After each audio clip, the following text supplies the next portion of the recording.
Bab 3. Terapkan prinsip 80/20 terhadap segala sesuatu. Kita selalu memiliki cukup waktu jika kita memanfaatkannya dengan benar. Johann Wolfgang von Goethe. Prinsip 80/20 adalah salah satu yang paling bermanfaat dari seluruh konsep tentang waktu dan manajemen kehidupan. Prinsip ini juga disebut prinsip Pareto, merujuk pada nama penemunya, Vilfredo Pareto, seorang ekonom Italia yang pertama kali menulis prinsip ini pada tahun 1895. Pareto memperhatikan bahwa orang-orang di lingkungan masyarakatnya seakan terbagi secara alamiah ke dalam apa yang disebutnya penting yang sedikit, yaitu 20% teratas dalam hal keuangan dan pengaruh, dan sepele yang banyak, yaitu 80% terendah. Di kemudian hari, dia menemukan bahwa sebenarnya seluruh kegiatan perekonomian juga bergantung pada prinsip ini. Sebagai contoh, prinsip ini mengatakan bahwa 20% dari kegiatan Anda akan menentukan 80% dari hasil yang Anda peroleh. 20% dari pelanggan Anda akan menentukan 80% dari hasil penjualan Anda.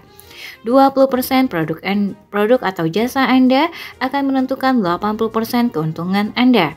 20% dari tugas Anda akan menentukan 80% nilai dari tugas yang Anda kerjakan. Begitu seterusnya. Ini berarti bahwa seandainya Anda mempunyai daftar berisi 10 pekerjaan yang harus Anda selesaikan, ternyata 2 dari kegiatan tersebut akan memiliki nilai 5 atau 10 kali atau lebih besar dibandingkan 8 kegiatan lain jika digabungkan. Jumlah tugas lawan pentingnya tugas. Berikut ini adalah sebuah penemuan menarik. Masing-masing tugas tersebut bisa jadi membutuhkan waktu penyelesaian yang sama.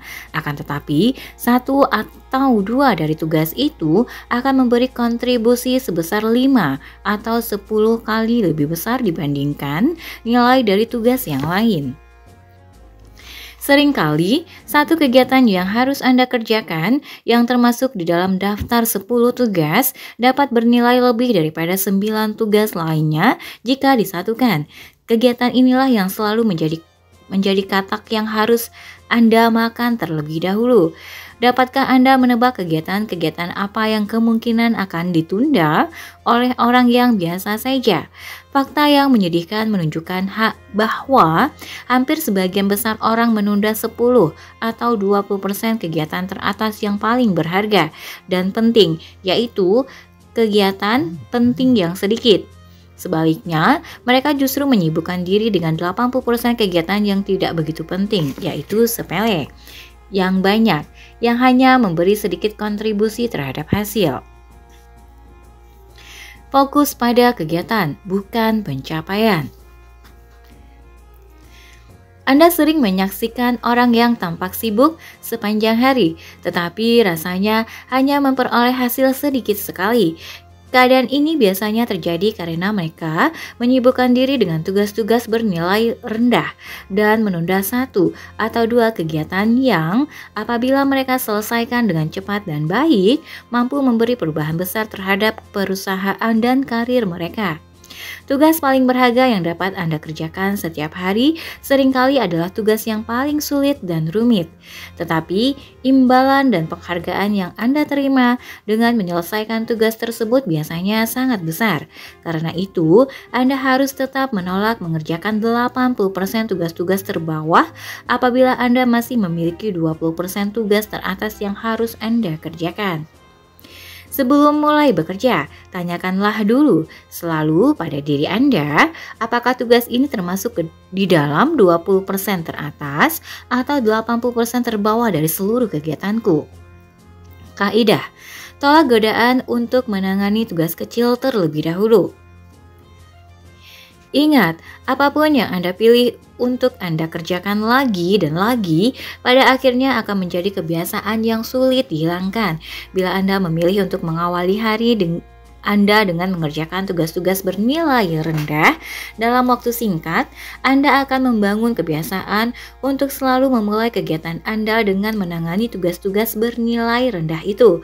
Ini bukanlah jenis kebiasaan yang ingin Anda bangun atau Anda pertahankan. Bagian sulit dari setiap tugas penting adalah untuk memulai mengerjakannya. Begitu Anda mulai menangani sebuah tugas yang berharga, Anda akan termotivasi untuk melanjutkan pekerjaan tersebut. Sebagian diri Anda menyenangi kesibukan mengerjakan tugas-tugas penting yang benar-benar dapat mendatangkan suatu perubahan. Anda memiliki kewajiban untuk selalu memenuhi keinginan dari bagian diri Anda tersebut. Motivasi diri Anda. Hanya berpikir untuk memulai dan menyelesaikan sebuah tugas penting saja sudah membuat Anda termotivasi dan membantu mengatasi penundaan.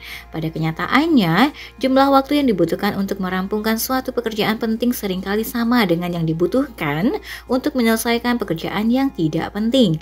Bedanya adalah kebanggaan dan kepuasan yang Anda peroleh karena berhasil menyelesaikan tugas yang berharga dan penting sangat besar. Akan tetapi, jika dengan waktu dan tenaga yang sama, Anda menyelesaikan tugas yang bernilai rendah, kepuasan yang Anda rasakan hanya sedikit atau bahkan tidak sama sekali. Manajemen waktu sebenarnya merupakan manajemen hidup, manajemen pribadi. Manajemen waktu sesungguhnya berarti mengendalikan urutan-urutan peristiwa, yaitu memiliki kendali atas apa yang akan Anda lakukan selanjutnya. Kemampuan Anda untuk memilih antara tugas yang penting dan tidak penting menjadi kunci yang menentukan keberhasilan Anda dalam kehidupan dan pekerjaan. Orang-orang yang produktif dan efisien mendisiplinkan diri mereka untuk memulai dengan tugas paling penting yang ada di hadapan mereka. Mereka memaksakan diri untuk memakan katak tersebut. Apapun itu, hasilnya mereka dapat menyelesaikan tugas lebih banyak daripada orang biasa dan lebih bahagia. Anda pun seharusnya bekerja dengan cara seperti ini. Eat that frog. 1.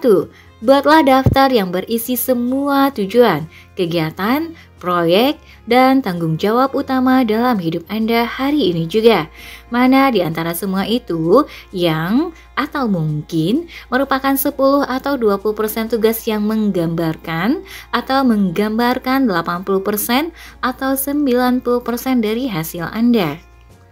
2. Tentukan hari ini juga bahwa Anda akan mencurahkan lebih banyak waktu untuk menangani beberapa bidang yang benar-benar akan mendatangkan perubahan dalam hidup dan karir Anda, serta semakin mengurangi waktu Anda untuk kegiatan yang tidak terlalu berharga.